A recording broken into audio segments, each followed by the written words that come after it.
வணக்க மக்களே, welcome to the ஃபெச்சர் show. இன்னைக்கு ஷோல நம்ம பார்க்க போறது ஒரு மூவி ரிவ்யூவோ இல்ல வெப் சீரிஸ் ரிவ்யூவோ கிடையாது.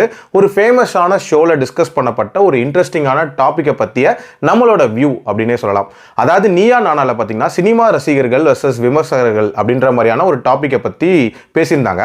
அதுல இந்த சினிமா ரசிகர்கள் சார்பாக நிறைய வேலிடான கொஸ்டின்ஸ் கேட்டிருந்தாங்க. உண்மையிலே நிறைய கொஸ்டின்ஸ் வந்து பாராட்டுக்குரிய கொஸ்டின்ஸ் அப்படின்னே சொல்லலாம். ஸோ அதுக்கு முடிஞ்ச அளவுக்கு நம்மளோட ஒப்பீனியன் ஆர் ஆன்சர்ஸ், அதுக்கு அங்க இருக்கிறவங்க என்ன மாதிரி ரியாக்ட் பண்ணாங்க அப்படின்ற ஒரு விஷயத்தை சொல்லக்கூடிய ஒரு வீடியோ தான் இது.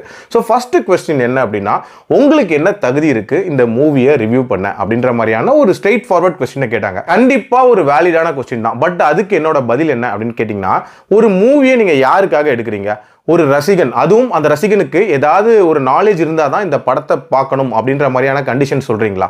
இல்ல இல்ல, எல்லா ரசிகர்களும் இதை பார்க்கலாம் அப்படின்ற மாதிரி ஒரு காமனான ஒரு பிளாட்ஃபார்ம்ல தான் இதை ரிலீஸ் பண்றீங்க. அப்படி இருக்கும்போது ஒரு எண்ட் யூசரா, ஒரு ரசிகனா நான் ஏன் அந்த படத்தை பார்த்து என்னோட ஒப்பீனியனை சொல்லக்கூடாது?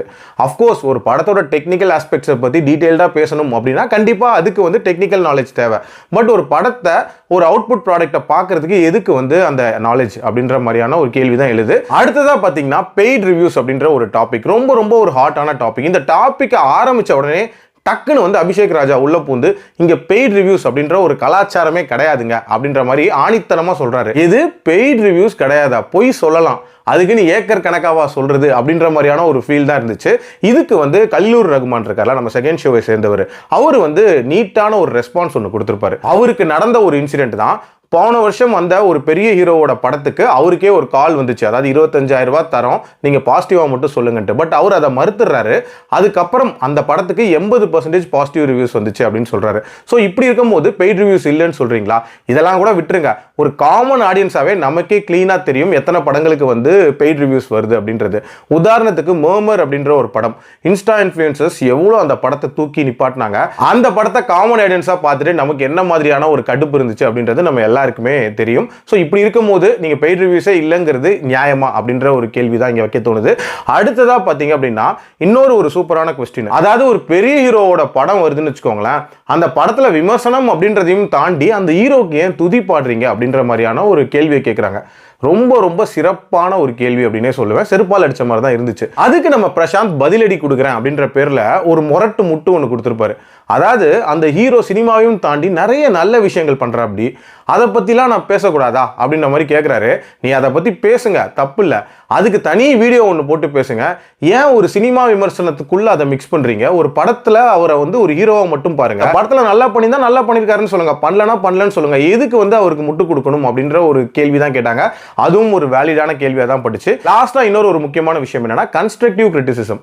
அதாவது ஒரு சினிமா மூலமா என்ன விஷயத்தை நீங்க மேம்படுத்திருக்கீங்க அப்படின்ற மாதிரியான ஒரு கொஸ்டினும் கேட்டாங்க. ரொம்ப வேலிடான ஒரு கொஸ்டின்.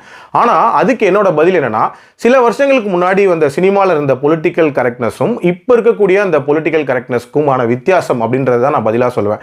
அதாவது முந்தைய படங்கள்ல பெரிய ஹீரோக்களே நான் சொல்றேன், அதாவது திருநங்கைகளை கேலி பண்ற மாதிரியான காட்சிகள்லாம் ரொம்ப சாதாரணமா நடிச்சிட்டு இருந்தாங்க. பட் இப்போ அவங்களோட படங்களை எடுத்து பாருங்க, அந்த மாதிரி ஒரு சீன் கூட இருக்கவே இருக்காது. காரணம் அதுக்கு எதிர்ப்பு வந்து கண்டிப்பா வரும் அப்படின்ற ஒரு பயம் தான். இன்ஃபேக்ட் பெண்களை ஆப்ஜெக்டிஃபை பண்ற படங்கள் முதற்கொண்டு முன்னாடி இருந்ததை விட இப்போ வந்து ரொம்பவே கம்மி ஆயிடுச்சு அப்படின்னே சொல்லலாம். அதே மாதிரி ஒடுக்குமுறைகளை காட்டுறதுலயும் சரி, முன்னாடி வந்து நார்மலைஸ் பண்ண விஷயங்களை இப்ப தப்புன்னு சொல்றாங்க. ஸோ இது எல்லா மாற்றங்களும் நான் என்ன பொறுத்த வரைக்கும் சினிமா விமர்சனங்களால தான் நடந்துச்சு அப்படின்னே சொல்லுவேன். கண்டிப்பா இன்னுமே ஃபியூச்சர்ல வந்து நிறைய ப்ராக்ரெசிவான படங்கள் வரதுக்கும் இந்த விமர்சனங்கள் உதவும் அப்படின்னு நான் சொல்லுவேன். ஆல்சோ படங்கள்ல கெட்ட வார்த்தைகள் பேசுறது ரிலேட்டடான ஒரு டிஸ்கஷனும் வந்துச்சு. அதுக்கு ஆஷா ஒரு நீட்டான ஒரு பதில் ஒன்று சொல்லியிருப்பாங்க.